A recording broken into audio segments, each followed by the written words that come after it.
Dear friends, I would like to talk to you today about a minority on the verge of extinction, the sage.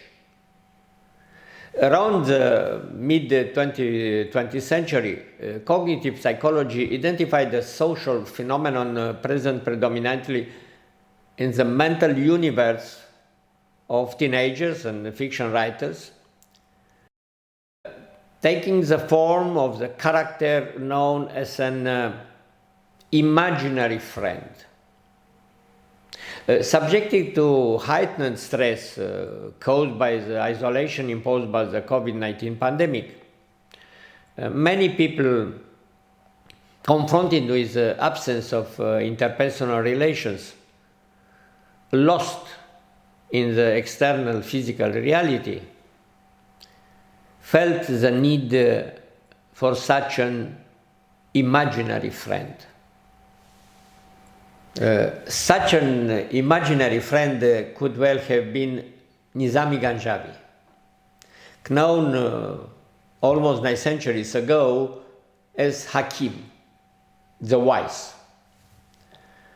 And I must confess that one of the driving motivations behind my participation in this conference was the fact that one entire session was dedicated to the road to wisdom.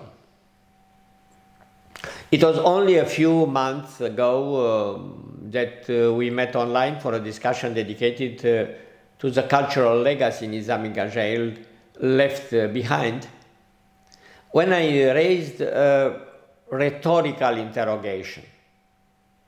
What would Nizami Ganjavi have thought of the year 2021?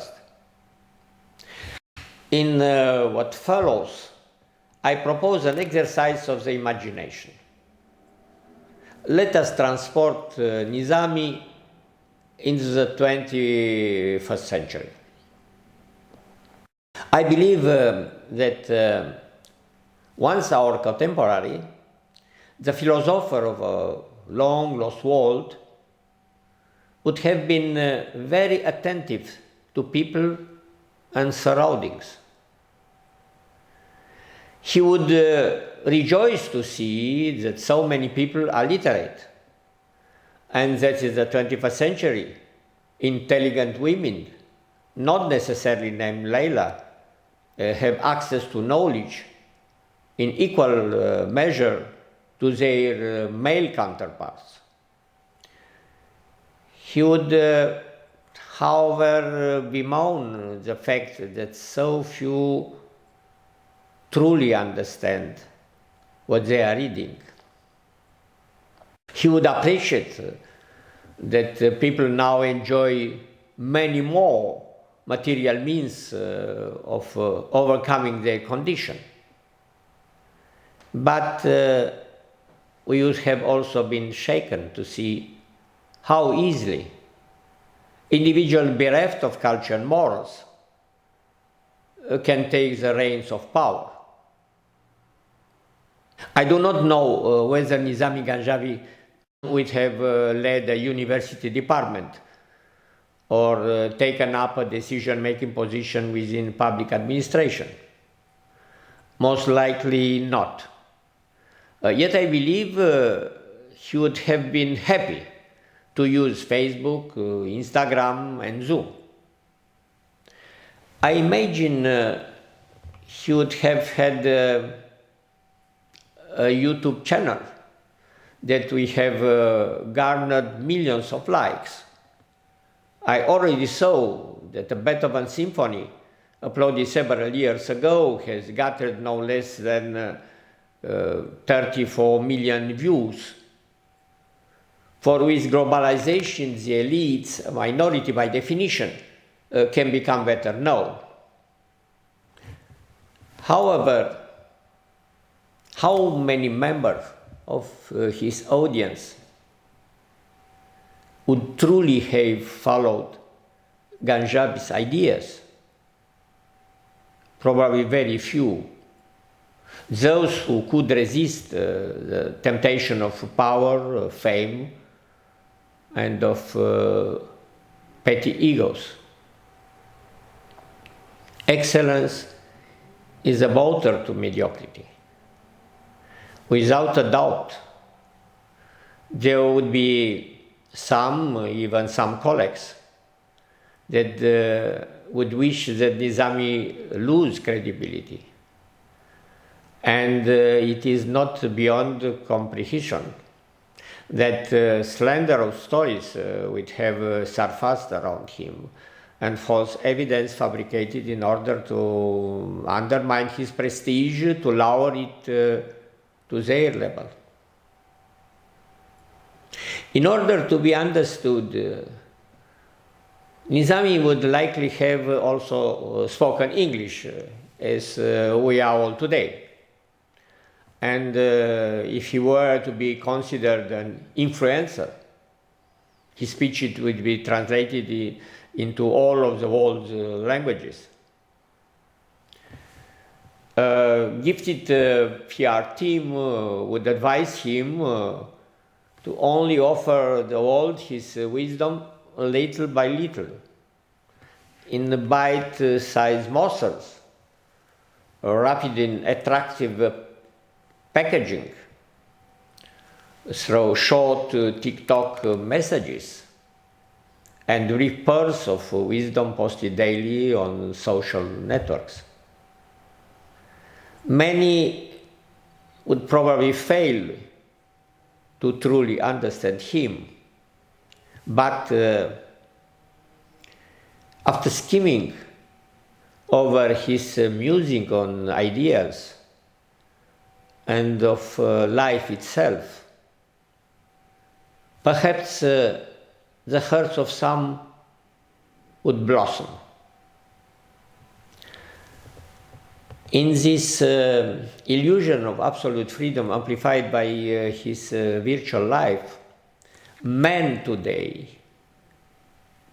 and here I'm not only referring to those in the Western world, has lost his bearing and roots, and lives as a creature of the skies, suspended between the heavens and the earth, most often incapable to define his true dreams and aspirations, but ever eager that the world around him change to be able to encompass him. In the Middle Ages, life conditions were much more precarious than they are today. And yet, people better understood their purpose in life and shared a certain thought and behavioral patterns that kept them firmly anchored in their world. It was also an age of darkness, but visible in mere light in all its cruelty. Today, darkness has not disappeared, but rather has merely hidden. The words of the Nizami Ganjavi uttered today would show people how not to fear. While the story of Majnun and Layla would teach us to look through eyes capable of seeing the beauty hidden in every individual. In a world in which, from its very beginnings, interpersonal relations were predicated on power, whether in a political, military, religious, or material sense, the sage, although not always wielding it directly, has nevertheless always played an enlightened role. He counterbalances divine power, which in turn counterbalances political power.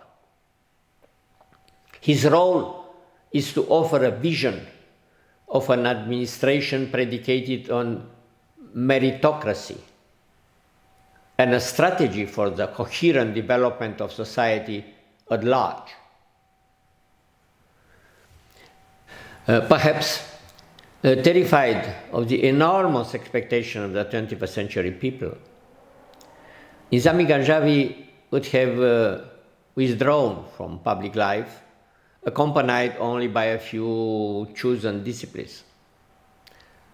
And we have begun to pen his works in a hope that at some point, some other souls living centuries into the future would be just as thirsty for love, for peace, and beauty as he was. For wisdom is not lost in the passing of any particular sage, but rather travels like light through the centuries. Contemporary postmodern society is tackling the rescue of plant and animal species threatened with extinction, the conservation of our natural and immaterial heritage, and the safeguarding of the rights of minorities, with laudable passion and abnegation. Unfortunately, I have yet to see much unease at the threat of the extinction of a global minority once held in high esteem, namely the sages. After all, why would we need wisdom and sages either during, prior to, or after the consummation of a crisis? Now that we have so many specialists, investigative and communication techniques, when we can quickly quantify academic performance based on the number of citations received? My answer: we need the help of the wise now more than ever. The three crises that affected the world in the first 2 decades of the 21st century, the globalization terrorism, the global financial crisis, and the recent health pandemic, have shattered confidence and trust in the capacity of the current political, administrative system, large banking conglomerates, and of the military-industrial complex that gave rise and managed them.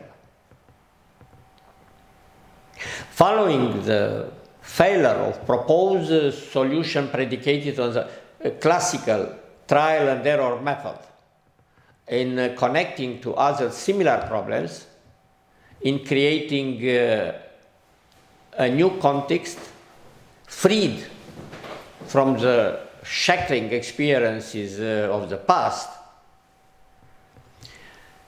we might find a better answer than those attempting to repeat past mistakes for which nobody has yet claimed responsibility. The message Nizami Ganjavi gave us is that wisdom lies within us. Paradoxically, quick and easy access to an enormous body of knowledge has made people today unable to be the authors and directors of the script of their own lives, not even intelligent actors in its unfolding. From an early age, they are transformed into spectators of a world in which those that control the social networks, artificial intelligence, robotization, know more about us than we do ourselves. If we define wisdom as a means to use our knowledge to gain a superior understanding of things, we require that capacity of interiorization, which postmodern society has lost as a result of dehumanization, and which can help us uncover a causal relationship in unexpected contexts such as which the COVID-19 pandemic suddenly and brutally thrust us in. One path for the deciphering of the inner nature of phenomena can lie in rediscovering the intuitive perspective the ancient Greeks dubbed noesis, an unexpected perception of the essence and significance of the world around us through the reconsecration of the sacred in the sphere of the profane, can will be just the epiphany called for by the present times. Thank you.